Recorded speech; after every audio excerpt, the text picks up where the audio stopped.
عدي أبي عاوزله مسمن تتعرقنا حشنا مس أبي مس إساياس كده شمس إساياس معراء بحنسا علينا ولدنا توالدنا إنا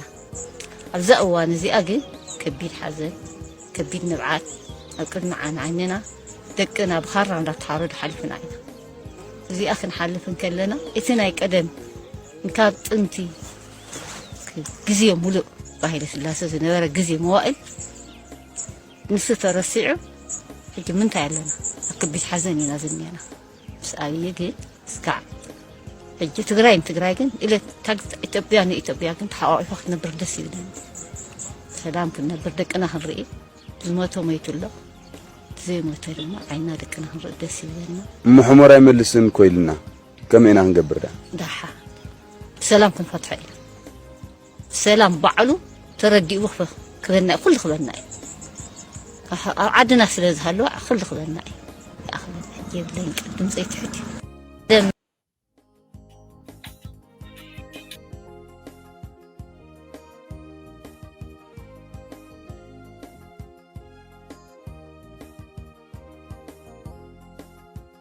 ኢትዮጵያ ሶስት ነገሮች ያስፈልጋታል። አንደኛ ሰላም፣ ሁለተኛ ልማት፣ ሶስተኛ የባህር በር። ኢትዮጵያ መዘጋት አይገባትም። ህዝባችን አሁን 130 ሚሊዮን ነው። በሚቀጥሉት 25 ዓመታት 200 ሚሊዮን ይሆናል። እንዴት በ2 ሚሊዮን ማህበረሰብ ጥቅም የ200 ሚሊዮን ህዝብ ጥቅም ይዘጋል? ፌር አይደለም። ፌር አይደለም።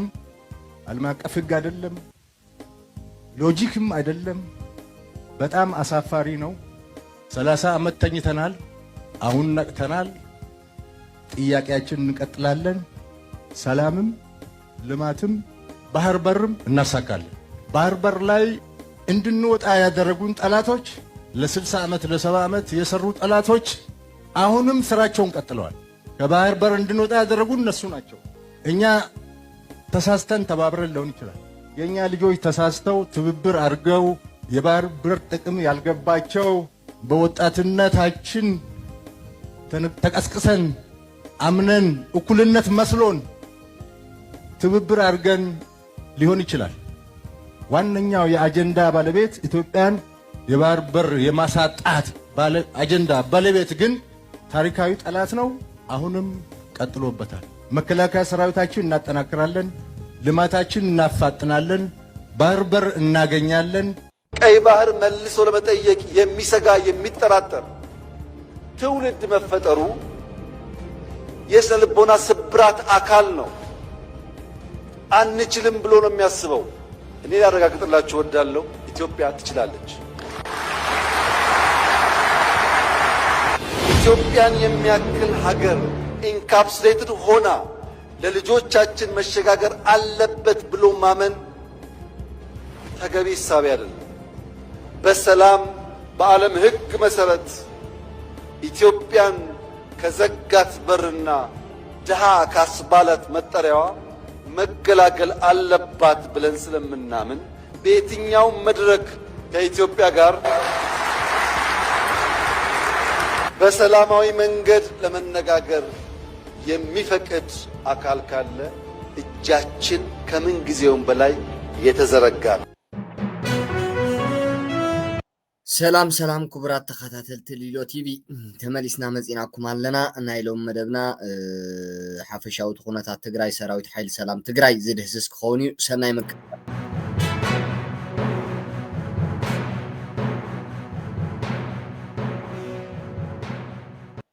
ኣብዚ ኣለዎ ጋሽ ዝመፁ ብፃይ ሰሎሚን ናይ ማዕከል ካፍቶም ሓደ ኮሚቴ ትሪእዎ ኣለኹም ዶ? ሰራዊት ሓይሊ ሰላም ትግራይ እዚ ሰራዊት ናይ ህወሓት ከይመስለኩም ሰራዊት ሓይሊ ሰላም ትግራይ ዝተወሰነ ግንባር ማለት እዩ። ሎሚ ኣብዚ ግዜ እዚ ሰራዊት ሓይሊ ሰላም ትግራይ ግንባር ኣብ ልዕሊ ግንባር ሰፊሑስ ኣብ ዝተፈላለየ ቦታታት ናይ ትግራይ ሓራ መሬት ትግራይ ተመስሪቱ ኣሎ። ብምብራቅ ብሸነኽ ኢሮብ ከምኡ እውን ዝነበረ ዓብ ግንባር ናይ በዓል ብራያ ሸነኽ ንዓፋር ዝኩሉ ናይ بدوب بكل بوتاتات حارة مريت تجراي أما أخل تجراي كان نفس وكف من إسي تجراي دقافنا سراويت حيل سلام تجراي نفس وكف من إسي تجراي أبال سراويت حيل سلام تجراي نفس وكف ملأ سدرابيت ناي تجراي فتاوي سراويت حيل سلام تجراي ناي دكتور شرنا ناي وتبزحي أب حدا بوتات رايسي رأيو ህዝብና ግንኙነት ሓላፊ እዮም ብጻይ ሰሎሙን ናዛ መድረክ መጥዮም ዘለኩም ሓሳብ ኣብዚኣ በጨቅ ኣብሉና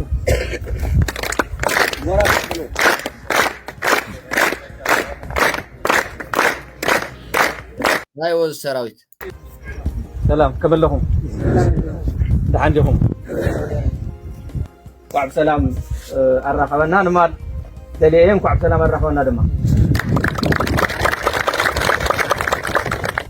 جمرت لهم لكن لازم نتانا لنا قصيلون موتلو حزون تنسى يقصل له يا مجمرات جمركم اللهم بدي حرقون سعبنا لنا حجون يقصد يزولوتي متأخخاب نايدة لاي سلام زخونة سراويت حيل سلام تقراي نوعلنا ون بتالي انتم جمرتي نوي حاسيكم سرعة أولو تمثلوا ويلكم تناديلكم بسلاماوي من قد زي ودعنا قريقات منا نيمو بريت العناك نفعنا من لنا لكم نفتقات ستور كلهم هذا حل زلنا بس إحنا يو زلنا كنمس إحنا لكم حاسبكم بر حتى الجزء كم يكون هذا النجار أين ورد حاسبكم يوم تحسب أفتكر سرعة أولو تيرني سرعات يزيد لي سرعة أولو تيرني النحس سرعة أولو تيكن كلنا سبات مقيار يكون سبات ما نتغيروا إسكاب حزي لازم تقرأي سنة بلهم ولو سبات مقيار يكون سرعة كل وقت له يا أبتقرأي من جرينا متيا دبرت أنت تعاليو تقرأي كل جزية أب جزية زم شوك وأنت مرحته وحات سيول ترى سرعة كل وقت له مالت هوات مستوى يكون كم تلو زلو هواتنا هذا تقرأي أكل من مرات للتغنى يكون سرعاتي سيستمي قوانايو دحوريو عقيتايو سرعة يا عقيتاي يا لوخ ناي شفتا شعبية لوخ أراويت سراويت شعبية بحث روسي توكال ناي شعبية أيو أب تقراي زلو وجله لازم كم ذا عين سرعات نهزو تقراي أي قبول نهزو تقراي بتلي سرعات نهزو تقراي زي قبول ايو قطي من نازل سرعات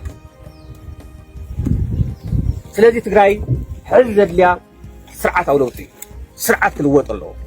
سرعات كلوات الله كبار كله مس مواقر كلوات الله مواقر أولوتي أدلينا ماله مواقر أولوتي تزي غيرنا تقراي كافت حزد أتيات زلا وزيا هني مقاس تقراي بصوني تخلي سلازي نزي حاسيكو زي جمركم ونستختلكم ون حزبون زختلو تاقب زي أتخون زلوا لوت إدلينا سرعة أو لوت مواقر أو لوت تتلبس مغيار دورتين مغيار سامبيدي مغيار أيكون مسؤول كسا ونسل إتيابلنا كوم كينول تغارو ناي تغار عقل زي مئكاوة من وقت من لانسو زي بتينومنا أو العلم وحد بتينومنا تعقم تبتينو تحدنت تبتينو إيكونومي تبتينو كله تشرشر يا أبتقراي إزي لأخ وجل ناي شعبية زخونة صار حزب تقراي وجل هو حتن بهلاويان جنرالاتون نتو حد تقراويس ملي سماو حدمو نتا زي بالله تقرايس قرميمو مودي أما نسوم هافتتات ناي تقراي مخعباتن هافتتات تقراي ናብ ናይ ውልቀ ኣታዊኦም ምቕያርን ስልጣኖም ምንዋሕን ተዘይኮይኑ ብዛዕባ ህዝቢ ትግራይ ኣይንታዮምን ንህዝቢ ትግራይ ቅንጣብ ሓልዮት የብሎም ካብ ንህዝቢ ትግራይ ስልጣን ሻዕብያ ክወሓስ መስዋዕቲ ዝኸፍሉ እዮም ጠቅላላ ፖለቲካዊ ትግራይ ተበቲኑ رأيو سراويت حيل سلام تجراي رأيو أب حدا جنبار يزي أب حدا جنبار كوينو خمانسي استوسنة أهادو مالك زي أكن سوسوايا جن كم تنايد حالف نفس سوانا كفني ولا كم تنايد حالف السوان مسواتنا كيخا بزي مسواتي تجراي حانت ديمقراطياويتن حقاو منجست توننن كتكون ترايزولو أنا يقطعي كفيلنا كفني ولا رجون بتناط على حتى الكون زيت سألوا كون كي تسألنا بايزو الشرق وروزي تي اب تحت بهلاويان جنرالات هو حات زلو كبوت حمو نبسو خدحنا بحرا مريت تقراي كورد حزب تقراي ون بعابيو تي عقمتات ناي سراويت حيل سلام تقراي كريو من اسي تقراي ون أبغون السراويت حيل سلام تجراي تسلفو نبسون عدون حزبون كدحن كي تدامينا ونيات مستقارينا أقول له من فلات يكون دين فلات نايت أكل نايت سرعة أكل كوينهم برد تعاتيهم مسانا أدك أحد نازنور أنا مرحوم نور ناس مرحوم نوركم اللو توجي نزيهم يكونه تخيلنا نزيهم بزاجل من قد يكون الدقو يستعر ذلو الذي أكل ذقال سزي إيو شتو لنا مالك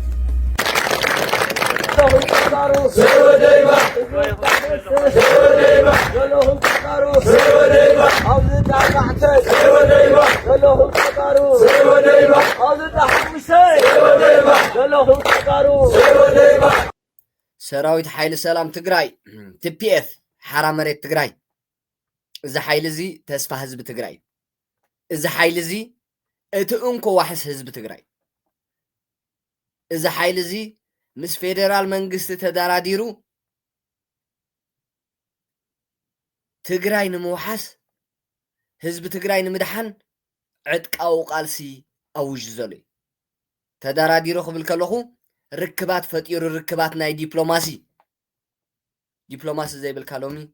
أما نمبوتا ختنقاسقس أي تخلني ولا عدكي هالوكا ولا بزح سراويتي هالوكا خنياتو تمالر إنا أنا سراويت حيلتات من كل خال تقراي دبر برهان بصيحو إنا تقطقط بدرونيو نما قاله تمليسو تاي سلازخونه قدلت دبلوماسي ترايو مس عالم زراخب أكالاي نبرون بجكا جيتاچون صادقانن نعوم كا እዞም ሕጂ ንትግራይ ብትንትን ዘብልዋ ዘለው ልኡኻት ጉጅለ ሻዕብያ ዝኾኑ መራሕቲ ህወሓትን ባህላውያን ጀነራላቶምን ሓኒቆም ሒዞሞ መንገዲ ዓፅዮሞ ርክባት ከሊኦሞ ስለዚ ዲፕሎማሲ ወሳኒ እዩ እዚ ሓይሊ እዚ ምስ ፌደራል መንግስቲ ፍሉጥን ጥቡቕ ዝኾነ ርክባትን እዩ ዘሎ ፌደራል መንግስቲ ኢትዮጵያውን እቲ እንኮ ዋሕስ ህዝቢ ትግራይ ሰራዊት ሓይሊ ሰላም ትግራይ ኢሉ أوجن أمينني.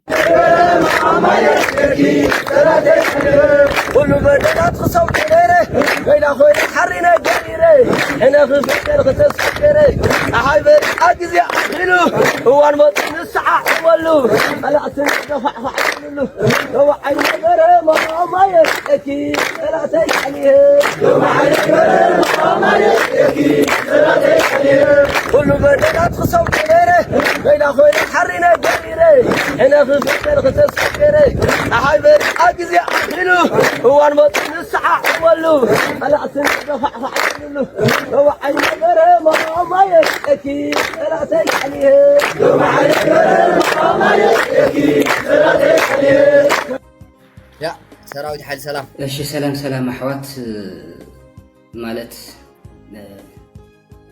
በቀደማይ ስለዞም 50 ዓመት ደይስልቾም ኣብ መስኮት ቴሌቪዥን ትገትሮም 50 ዓመት ሃም ሓንቲ ማዕልቲ ገዘእቲ ህዝቢ ትግራይ ህዝቢ ላሰልቾይ ናይ ህወሓት ግሩፕ ኦር ቲም ለኣቶም ሃም መሰረት ገይረ ተናገርክዎ ንግግር ነይሩና እዚ ሓደ ፅሩያት ኣሕዋት ብድርድር ዳኣምኑ ብምንጋር ዳኣምኑ ብምርድዳእ ብእንካሃባ ዝውሰድ ዝሕደግ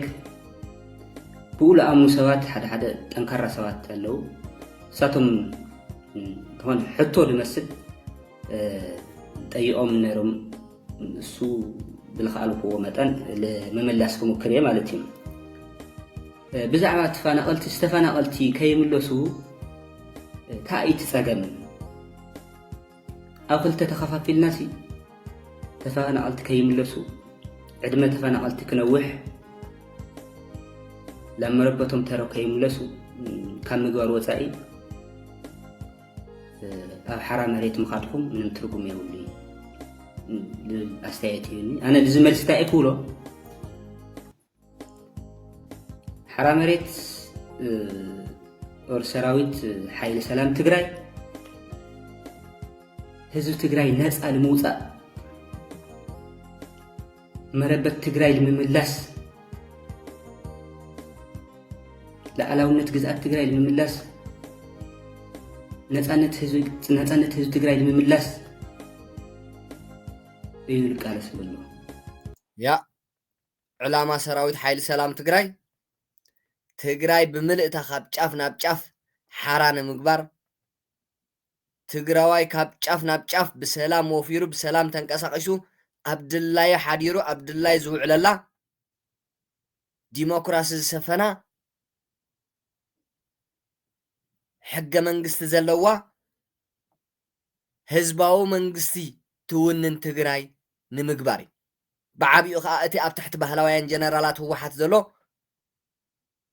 ዝተገደደ ሰራዊት ሓይልታት ምክልኻል ትግራይ TDF ነበር ንዑ ንምድሓን ንዑ ድሒንዎ ሳላ ዘድሓኖ ብምሉእ እቲ ሻዕብያን ህወሓትን ዝምክሕሉን ዝተሰማምዑሉን ልዕሊ 100 ገለመለን ዝኸውን ልዕሊ 100 ገለን ሽሕ ዝኸውን ሰራዊት ሓይልታት ምክልኻል ትግራይ TDF ሎሚ ነብሲ ድሒኑ 80% ኣቢሉ ዝግመት ካብቲ ሰራዊት ኣብ ሓራ መሬት ትግራይ ይርከብ ሎሚ ሓራ መሬት ትግራይ رأيوه سفحت جنبارات ونينو بلوط سراويت ونينو هانيصو تفعلالي تصدقوا سراحات الناكايدة مس حزب تግራይ ركبات الناقبرة مس حزبو تግራይ نمدحان عطاو قالس أوجو زقالس زلو حزباو سراويت حيل سلام تግራይ بزعبا تفناقلت ليم ملاس تفناقلت كيملسو عوي ችግር እንቅፋት ኮይኑ እስካብ ኸዚ ተይሰልቸይ ዝሰርሕ ዘሎ ሓይሊ መን ይልተይልኻኒ በስባስ ዝኣረገ ዝጠንበወ ሰብ ዝረገሞ ትግራዋይ ዝረገሞ ኩሉ ሰብ እኽኽ ዝበሎ ውድ ህወሓት ማለት እዩ ብምንታይ በለ ካብ በረኻ ህፃውንቲ ቆልዑ በቃሬዛ ፀይሮም ኣትዮሞ ናብ ትግራይ ኦኬ ይሁን ካስተኻኸልዮም ብምሕሳብ ኣትዮም ድሕሪኡ ህከት ኮይኖም ህዝቢ እዚ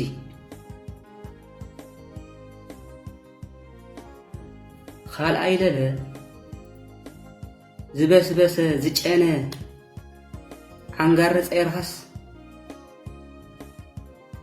لما عرب تግራይ ተኣቲ ዝበስበሰ ዝጨነ ዝደንቆረ ዝመረተ ዝخرተ ውድብ ፀይሩኹም ድሒላ ምዕራብ ትግራይ ለኣተኹም ሲ ተፈናቀልቲ ኣይተኣትዩይ ያ እዚያ ይዝብ ዘሎ ኣብ ስምምዕ ፕሪቶሪያ ዝኾነ ዝተዓጥቀ ሓይሊ ምስ ተፈናቀልቲ ምንቅስቃስ ከይገብር ዝብል ኣሎ እዩ ህወሓትን ሻዕብያን ከዓ ትግራይ ብምልእታ ኣብሪሶማ ዕንዮማስ ሓንቲ ተሪፋቶም ምዕራብ ትግራይ ምስ ተፈናቐልቲ ተማሻጢሮምን ተማሓዝዮምን ኣትዮም ሰሊጡ በሎ ወርቅታቱ በልዎ ልክዕ ከምቲ ማእኸል ትግራይ ዝገብሮ ኣብ መላእ ትግራይ ዝገብሮ ነታ ቦታ ዓይኒ ዓራት ንምግባር ብምዝራፍ ካልእ ኣብኡ ኮንካ ነምሓራ ሙሉእ ድጋፍ ንምሃብ ንፋኖ ብኡ ጌርካ ከዓ ኣንጻር ሰራዊትን መንግስትን ኢትዮጵያ ዝተፈላለየ ኣሸባሪ ዝኾነ ተግባራት ምፍጻም ልኡኽተ ሻዕብያ ምፍጻም ኣብ ምዕራብ ትግራይ እዚኣ ከዓ ኣይትድለን ብመንግስቲ ኢትዮጵያ ተቐባልነት የብላ ኢሉሎ ዋና ዕንቅፋት ኮይኑኖ ተፈናቐልቲ ህዝቢ ትግራይ ናብ መረበቶም ከይምለሱ ለኣላውነት ግዝኣት ትግራይ ላውስት ንውሩ ከይምለስ ዓብይ ችግር ፈጣሪ ኮይኑኖ ውድብ ህወሓት ዝበሃል ገዛኢ ውድብ ገዛኢ ህዝቢ ትግራይ ዝኾነ ውድብ እዩ እዚ ወይ እዚ ክፈልጥ ይግባእ ማለት እዩ ማንም ሰብ ክፈልጦ ይግባእ ነዛቶም ሕምቀት ቀጢልካ ተኣተኻኮ ምን ማሓን ፀገም የብሉ ካብ ድድሕሪኻ መፅኦም ለላብ ልዕላኻ ሰሪሮም ካብ ክገዝኡኻ ዋላ ምዕራብ ትግራይ ዋላ ሰይጣን ይኹን ኣምሓራ ይኹን ኦሮሞ ይኹን ገለ ይኹን ትነበረካ ቅርሕንቲ መንግስቲ ይቅርታ ቢሉካ እትየካ ትኽእል እዩ ልከይትኣቲ ዓብዪ ዕንቅፋት ኮይኑካ እንሆ ግን እዚ ናይ ደደብ ስብስብ ዝኾነ ውድብ ህወሓት ማለት እዩ እዛ መልእኽቲ ክሕልፍ ደሊ ስለዛ ለሓወይ ለሓተተን ሕቶ መልሰይ ኣትኸውን ማለት እዩ ሰላም ከመይኹም ደሓን ዲኹም ኣነ እግዚኣብሔር ይመስገን ደሓን እየ ተጋዳላይ መምህር ተመስገን ዳዊት ወሃብ ቃል ሰራዊት ሓይሊ ሰላም ትግራይ ቲፒኤፍ ሓራ መሬት ትግራይ ሎማዓንቲ እታ ብጥራኣ ዝበፅሐትኒ ማለት እዩ ካብ ማእኸላይ ኮሚቴ እንተሰደደትኒ ሓበሬታ እኒኣ ሳይ ለቕርበልኩም ማለት እዩ ምንም ተይወሰኩ ግዛዕት የወልኩ ላፍታ ሞባይል ማለት እዩ ላፍታ ሞባይል ዝበፅሐትኒ ብጥራኣ ከምዶ ኣየ ማለት እዩ ባይዘዊ ሰራዊት ሓይሊ ሰላም ትግራይ ቲፒኤፍ ኣብ መላእ ትግራይ ኣብ መላእ ገጠራት ትግራይ ኣብ መላእ ከተማታት ትግራይ ኣብ ኩሉ ቦታታት ስልያዊ ሓይሊ ኣቆይሙሎ መንእሰይ ኣብ ጎድኑ ሰሊፉ ኣብ ልቢ ህዝቢ ሓዲሩ ትግራይ ሲ ኣብ ማእኸል ኣሎ ዛስዋዩ ህወሓት ዓቕሎም ፀይቦም ዘሎ ነዚ ሻዕብያ ለይትን መዓልትን ምንቅስቃሳት ዝገብር ዘሎ ኣብ ትግራይ ተወሰኩ ተቐነስኩ ማለት እዩ ስለዚ ካብ ማእኸላይ ኮሚቴ ጉጅለ ድሕረትን ጉሕለትን ህወሓት ኣዘዝቲ ሰራዊት ትግራይ ብዕምቆት ዝገምገምዎ ዝተገነየ ሓበሬታ እዩ እቲ ዋና ነገር ቀደመይቲ እታ ሓበሬታ እንታይ እያ ትብል እዚ ማለት ተን ሜን ማለት እዩ ተን ዋና ነጥብታት እየን እታ ናይ መጀመርያ ሓበሬታ እንታይ እያ ትብል እዚ ኣብ ሓራ መሬት ዘሎ ሓይሊ ክጠፍእ ኣለዎ ዝወሰን ያ ተቐንዲ ዕላማን ኣጀንዳን ናይ ሻዕብያትን ህወሓትን እዚ እዩ ምክንያቱ ሰራዊት ሓይሊ ሰላም ትግራይ ሓይልታቱ ጣሚሩ ምዝ ሕጂ ዘለዎ ዓቕምታት ሒዙ ንትግራይ እንተኣትዩ ወይ ምንቅስቃሳት ተጀሚሩ ንማእኸል ትግራይ ዕድመ ህወሓት ጠፊኡሎ ሻዕብያ እውን ኣብ ሓደጋ ወዲቑሎ ፅቡቅ ገይሩ ብሓደጋ ወዲቑሎ ሻዕብያ ንህወሓት ሒዙ ንፋኖ ሒዙ ኣብ ማእኸል ትግራይ ኮይኑ ኣንጻር መንግስቲ ኢትዮጵያን ሰራዊት ኢትዮጵያን ህዝቢ ኢትዮጵያን ክዋጋእ እዩ ዝደሊ ሰላም ኢትዮጵያ ክዘርግ እዩ ዝደሊ ስለዚ እዚ ሓይሊ እዚ እዚ ሰራዊት ሓይሊ ሰላም ትግራይ ቲፒኤፍ ዝበሃል ኣብ ሓራ መሬት ትግራይ ዘሎ ኣብ ህወሓትን ሻዕብያን ዘይቋፀርዎ ቦታ ዘሎ ሙሉእ ብሙሉእ ዝጠፍኣሉ መንገዲ ለይትን መዓልትን ከናድዩ እዮም ዝውዕሉ ዘለዉ ሻዕብያን ህወሓትን ባህላውያን ጀነራላቶምን ውሳነ ማለት እዩ ክጠፍእ ኣለዎ ዝብል ገምጋም ተመያይጦም ኣለዉ ክጠፍእ ኣለዎ ቀሊል ሓይሊ ገይሮምዎስ ክጠፍእ ኣለዎ ሎሚ ሰራዊት ሓይሊ ሰላም ትግራይ ሓቅኻ እኳ ከመምህር ኣብ ሓራ መሬት ትግራይ ሲ ግንባር ኣብ ልዕሊ ግንባር እዩ ተመስሪቱ ዘሎ ኣብ ቀረባ ግዜ ኳስ ኣብ ጥቃ ኣፍንጫ ሻዕብያ ብሸነኽ ኢሮብ እዞም ዕጡቕ ሰንበት ዝበሃሉ መንእሰያትን ተጋደልትን حرام مريت تجري أوجم مستقدم مستمسرة سراويت حيل سلام تجري TPF استفعل على ركبات جميرهم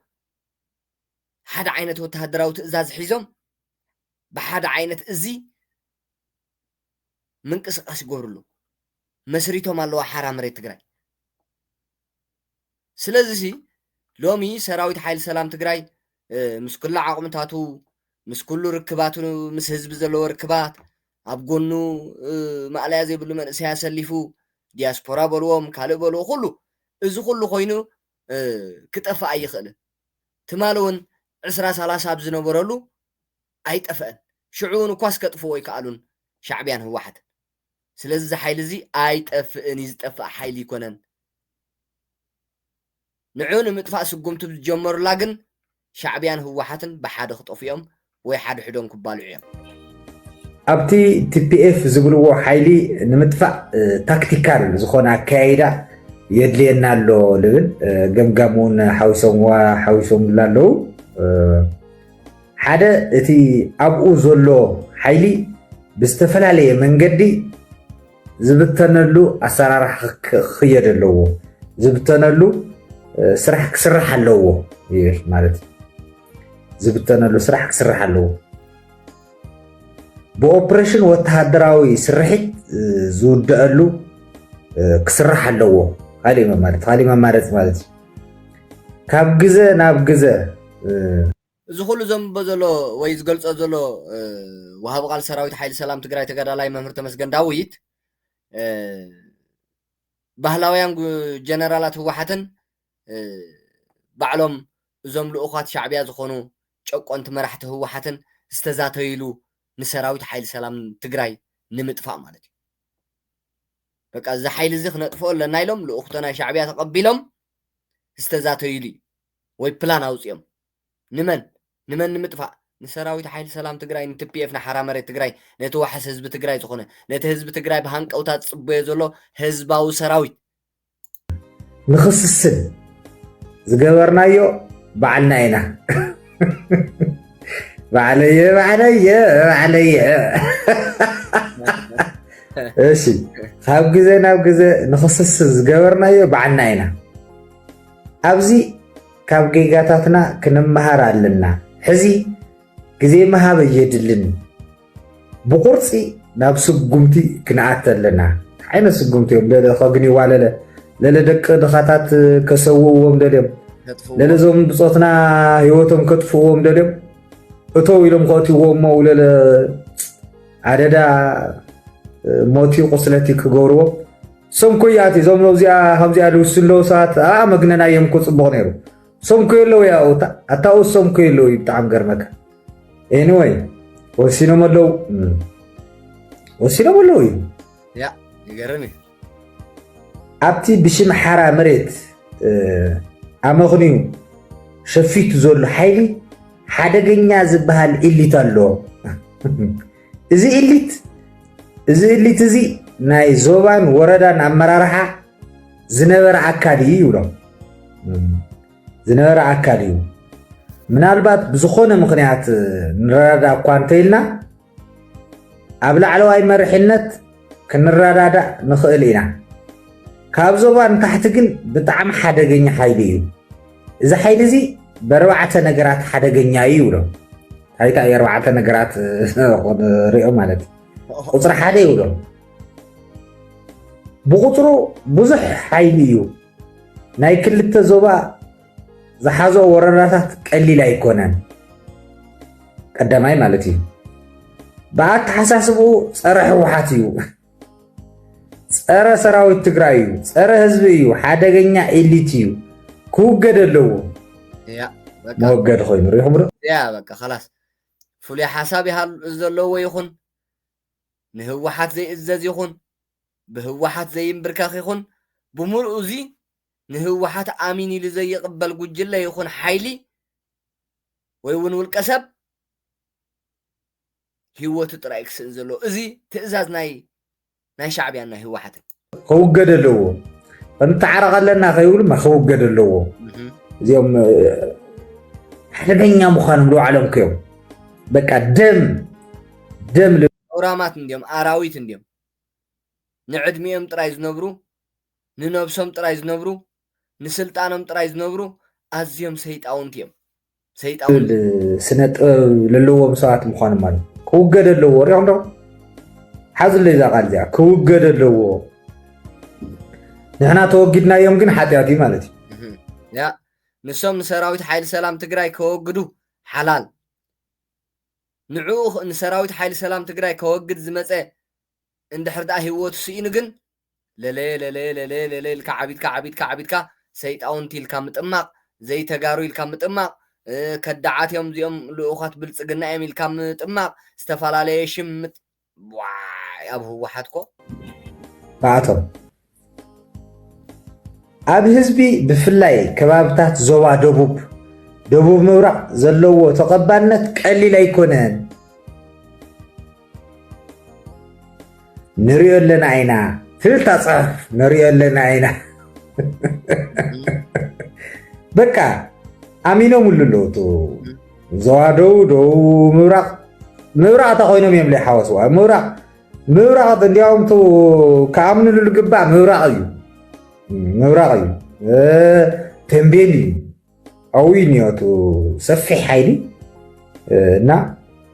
ፍርሓቶም ግን በቃ ስብልካ ገፆም ላው ገፅ ስለዝገበሩ ጥራሕ ኣብኡ ኣክት ስለዝገበሩ ኣብቲ ውለሎ ኣክሽን ስለለይርእይዎ ኣለዉ እዩ እዚ ሓይሊ እዚ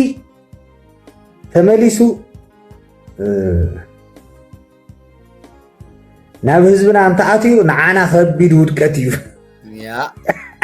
እዚኣ ሕጅታ ምስጢር እዚ ሰራዊት ሓይሊ ሰላም ትግራይ ዝበሃል ኣብ ህዝብን ተተሓዊሱ ኣብ ህዝብን ተሓዲሩ ህዝብን ተተቐቢልዎ ሞይትና ኣለና ጠፊእና ኣለና ወዲቕና ኣለና ስለዚ ስትራቴጅን ኣጀንዳን ተልእኾን ናይ ሻዕብያ እዚኣ ኣብ ህወሓት ዘላ እዚ ሓይሊ እዚ እንድሕር ደኣ ኣብ ልቢ ህዝቢ ሓዲሩ ንስኹምን ኣነን ስልጣንና ሓፃርያ ስለዚ ነዚ ሓይሊ እዚ እንደምንም ዝኽፈል ከፊልኩም ዝድየብ ደይብኩም ኩሉ ዓይነት ኣሎ ዝበሃል ነገራት ተጠቒምኩም ኣጥፍእዎ ትእዛዝ ናይ ሻዕብያ እያ ንህወሓት ካብ ሻዕብያ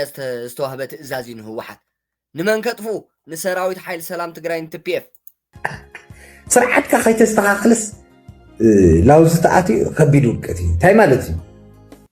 እዚ ናይ ባዕሎም ውድቀት እዩ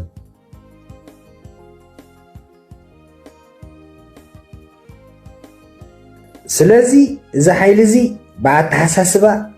ዝሸፈተ ሓይሊ ስለ ዝኾነ ኣብዚ ፅልል ዝበለ ዘየዳጎም ስጉምቲ የድልያ ለለ ብድሮ ንኸብልዕዎም ለለ ኣብ በረኻታት ብደቂ ድኻታት ከዩ ውሳነታት ክውስንዎ ዶ ከትኩሶም ክጎዮም ኮይመፅ ዝኾነ ጎ ሒዞም ግዛዕ ትኩስ ሓይሊ ኮ የለይኮም በቃ ባዕሎም ዝኒዮ ስጉምቲ ክንወስድና ክንቐትሎም ግዛዕ ኣየድልን ንፀረ ህዝቢ ግዛዕ ኢሎም ወሲኖም ወሳነማ ብወድድኻ ኮይ ትወድድኻ ናብ ቅድሚት ክወፅእ ማለት ካብኡ ከረግፍዎ ተተባለስ የተዓወትና ኣብዚኣ መኺና ኢና ካሊኣ ከዓ ክንምውስቶ ኮይና ዳሃለለ ለለ ንልተወለደ መንእሰይ ላሰለፍካ ኮማንዶ ኢልካ ኢዱ ዝዘርግሐ ኩሉ እግሩላ ንእሽተይ ሓፍ ለበለ ካብታ ሓንቲ እግሩ ብላዕሊ ኮማንዶ ኢልካ ሞራል ትወሞ ኮማንዶ ያ ከስኻት ኢልካ ዮ በቃ ኮማንዶ ኮ ኣርም 31 ዋጋ ግዛዕ ኢሉ ይመፅእ ከመይ ጌርካ ምስ ቴክኖሎጂ ዝፈጠሮ ክላሽ ሓንቲ ጥይት ለይትሓልፍ ኮማንዶ ኢልካ ኮማንዶነት ካብ ጥይት ዝዘለለ ብጣዕሚ ኢንተርናሽናል ዝበሃል ኮማንዶስ ሓደ ጎሞቱ ንዓድና ኮማንዶ ቱ ዓለም ኣቀፍ ዝበሃሉ ብጣዕሚ ኒው ዝበሃሉ ናይ ኮማንዶነት ስልጠና ዝወሰዱ ሰባት ካብ ሓንቲ ጥይት ካብ ሓንቲ ዓረር ማለት እዩ ኣይሓልፉ ኮማንዶ ኢሎም ገየት ኢኻ ከየብልዑኻ ጥንቅቕ በል ወድና እዩ እሺ ንቐፅል ኣብቶ ዝወሰኑ ውሳነታት እዩ እዚ ሓይሊ ተዓቂቡሉ ዘሎ ቦታ እውን ይፍለጥ እዩ ኣብ ዓላም ጉጉዶን እዩ ኮፍ ኢሉ ዝቕለብ ዘሎ እዚ ኢሊት ዝነብረሉ ቦታ እውን ውሑስ ኣይኮነን ዝተዓጠቐ ሓይሊ እውን ኣይኮነን ብስሩ እውን ነዚ ሓይሊ ብኦፕሬሽን ወይ ድማ ወታደራዊ ስርሒት ኣብ ቁፅፅር መውዓል ዝኸብድ ኣይኮነን እዚ ኣብ ሓፂር ግዜ ብደንቢ ተጸኒዑ መሪሕነት ዓሪፍዎ ብቁርጽ ተዝስራሕ ዝብል ሓሳብ ኣለና ልብል ውሳነ ወሲኖም ኣለዉ ማለት እዩ ዞም ዓውዳት እዚኣቶም ኣብዚ ዝተለዓለ ሕቶ ኣሎ ሓደ ካብቶም ዝተለዓለ ሕቶታት ኦፕሬሽን ተገይርና ወይ ድማ ተካይድና ውግን ይጅምር ኣለና እዚኣ ስትመልስዋ ልብል ሕቶ ለልዕለኒ ስጋት ለለዎ ንእሽተይ ማለት ኣስፍሕ ኣቢሉ ክሓስብ ዝኽእል ሰብ ለልዕሉ ሕቶ እዩ ባይዞ ኦፕሬሽን ተገይርና ወይም ድማ ተካይድና ውግን ይጅምር ኣለና ማለት እዩ ስለዚ እዚስ ከመይ ተሓሲቡ ልብል لحتى تأكل له وش تسمى كالي تحته لحتى زيوم زوم كحوحات يوصلوا يا لبالو أكلاتهم كل العفار سلزلوا كفدرال يخد كابوت هجرات زي صعب تصنع يكون عصفة يمزن زون كومبرومايز الجورو حالتات ነገራት ለገናዙ ማለት እዩ እዚ ልወሉ እዚ ኢሎም ንሓተቱ ኣካላት ኣለዉ ኣብ ውሳነ ዝኸዓርፍ ከሎ ማለት እዩ እዚ ውሳነ ክወስኑ ክግምቱ ከሎ ማለት እዩ ሳልሳይ ናይ ዓፋር መንግስቲ ዘስዕቦ ዲፕሎማስያዊ ወታደራዊ ኢኮኖሚያዊ ሓደጋ ተራእዩ ድዩ ኢሎም ንሓተቱ ኣካላት እውን ኣለዎ እዚ ማለት ኢሎም ንሓተቱ ኣካላት እውን ኣለዎ أبيت نزيهم زحتتو نمشاتون تايجرمهم كونوا ويكان تاين كبهالو بدحريو جن يجرمي نهي واحد إزاز أمين الكاها عنشب شب كاختو زلا كامبر كنزع عينات حسابات ندحر أمين شخا وع راوعي حتو بصرخة كابوت تدراو سقومتي كالي ممارتي متك أبداي محاشن إلهم لحتتو بوسلات ساعات ونلو أو زي مالت زيهم كلهم توم حطوا زحاتتون مسرتها وحطتات يوم حاجتهم خنياتو نقول زمت بحيل برد كامل فتح زي بتربيزة بتربيزة نفتحيو ده حرص قولك بحساب نزتفليك كح مبال زي كونسي كمت أكاد خير صعبين مفلات سلزي يا تخكل يوتي نايتهم سبات حسب جن هو حاتمو بشعبيات عزيزة سمع إذن اللوارو زحسب حنقوله اللوارو إيه اللوا تو عم مدرخ كوين توم حطو تقبل أكل خع نتوم حطو نتو نهز بزتك ميو بز من قد تزن خيط زحشة من قد إلو حطو تات نزغرب أكل كع بمتع عيني ريو بسأل عين مالتي لك أنا زياز بالكو بسلقي بترتاره زيوم ركبالهم سراويت حيل سلام تجري زيوم بلصقناهم زيوم انصار حزب تجري زيوم انصار سراويت تجري እንዳተባህለ ሸማሽም ይወሃቦ ናይ ግድን ህወሓት እዚ ኣብ ህወሓትን ሻዕቢያን ዝተለምደን ዲ ብኡ እንዲም ዝነብሩ ወይም ከዓ ፈላሊኻ ግዛእ ንህዝቢ ብኸምኡ ገይሮም እዮም ኣንበርኪኾም ዝነብሩ ብኸምኡ እዮም ከዓ ስልጣኖም ዘናውሑ በቃ ህዝቢ ትግራይ